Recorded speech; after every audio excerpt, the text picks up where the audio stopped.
Queensland is about to have a mandatory check-in app. Let's have a look. Hello everyone, Florian Heiser here, and welcome to another episode of Heiser Says. Grab your stein of coffee, because we're going to talk about an announcement or a tweet that just came from our glorious Premier, Anastasia Palaszczuk, or Palaszczuk as some people say. The check-in app will be mandatory for businesses in Queensland from 1 a.m. Friday the 9th of July. Wow. I mean, you've got to realise, here in Queensland, it's a little different to other states. We're so far removed from, well, the only inkling you would have of this pandemic is what you read in the media. Day to day, you may see a little sign, check in here or this or that. No one cares. No one's wearing any masks. There's no social distancing. People aren't worried. People aren't scared. Because if it weren't for the media here, you wouldn't really even notice it, everyone. So now they're going to have this mandatory check-in app. Now, before we talk about this, I want to just do a plug for a brand new show that Rachel and I are starting up on Twitch tonight, a live stream, where the two of us will discuss a variety of different topics every week. And for this first one, we thought we'd keep it, well, pretty topical with regards to us, outbreeding the woke. And this will only be available on Twitch. So we create another platform that is in bed with a huge conglomerate, which is Amazon, as opposed to Google. We want to hedge our bets which evil overlord is going to conquer the world, So you got to be on both, guys. So follow us on Twitch, please, and check it out tonight at 7:30 Australian Eastern Standard Time. Now, enough for that. Let's go back and have a look at this mandatory check-in app. Because, well, here's the thing. I'm not worried if people want to check in, if they want to allow the government or the businesses to trace and inform them if they were close to a risk area within a certain period of time. That should be people's choice. And businesses should be able to choose to provide this service for them if they want.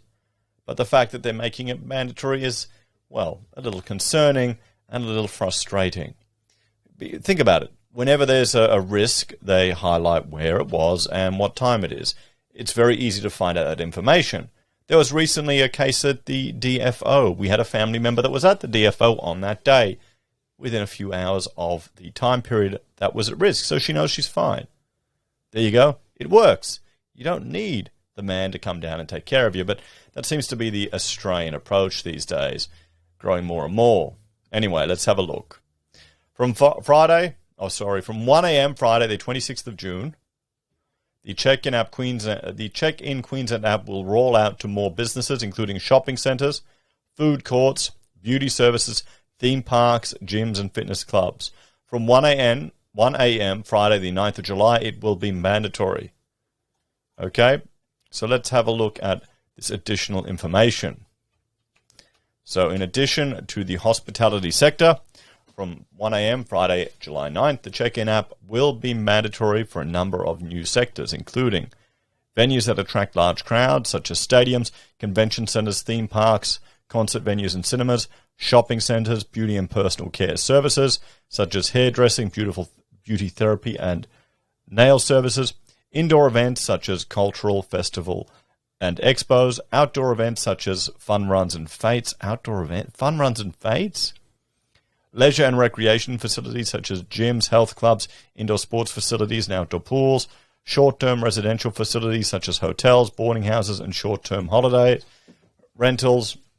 So if you've got an Airbnb, you're going to have to start setting this up. Outdoor recreation such as caravan parks, camping areas, zoos and aquariums, public-facing government services such as customer service counters in government buildings, galleries, museums, libraries, community centres, such as recreation halls, weddings, funerals and places of worship, only required if indoors, higher education institutions such as universities, TAFEs and registered training organisations, adult entertainment venues, hospitals, residential aged care, disability service accommodation to visitors, volunteers and contractors, not staff or patients.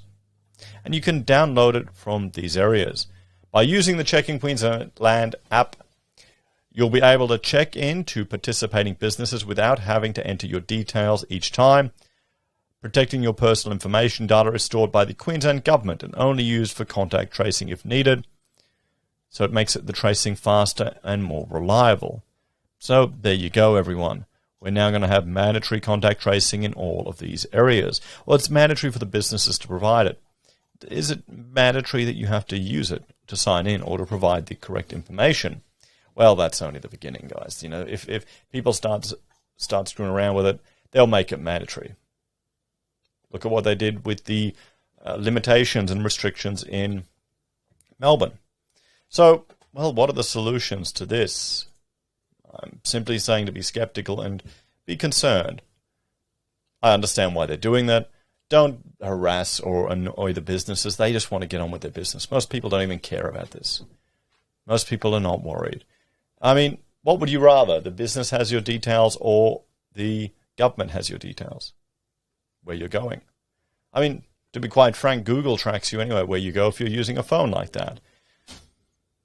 Oh boy. What do you think? Let me know your thoughts on this one in the comments down below. Are you a fan of this or are you a little bit concerned? Are you going to use it?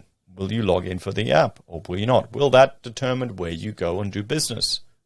And if you find out about a counter, what would you do? Would you need the government to tell you what to do or would you take care of yourself? Would you restrict your own movements? Would you stop going out to risk infecting other people if there was even a chance? Anyway, guys, let me know your thoughts and opinions on this one. If you're a fan of the channel and enjoy the content I create here, there are a few ways you can support us. You can join us on YouTube or Patreon. You can sign up for Self-Wealth or Stake. Use our affiliate links at Amazon, eBay, Independent Reserve or Aussie Broadband. Buy a merch from Heiser Says. Use Gold Pass from the Perth Mint or support us by PayPal. Take care, everyone. Have a great day, and I'll see you in the next episode. Oh, and don't forget, you know what? I'll bring it up right now. I'll bring it up right now. Don't forget our live stream. Wait a minute. So organized here. Our live stream on Twitch tonight, Upbreeding the Woke. Come along. If you've never used Twitch, now's an opportunity. I'm noticing some people in the comments are downloading it for the first time. It is not just people playing computer games and girls in bikinis having showers or in hot tubs. There's, middle-aged couples talking about having more kids than anyone else in the country. You get the full spectrum. Take care, guys. I'll see you next time.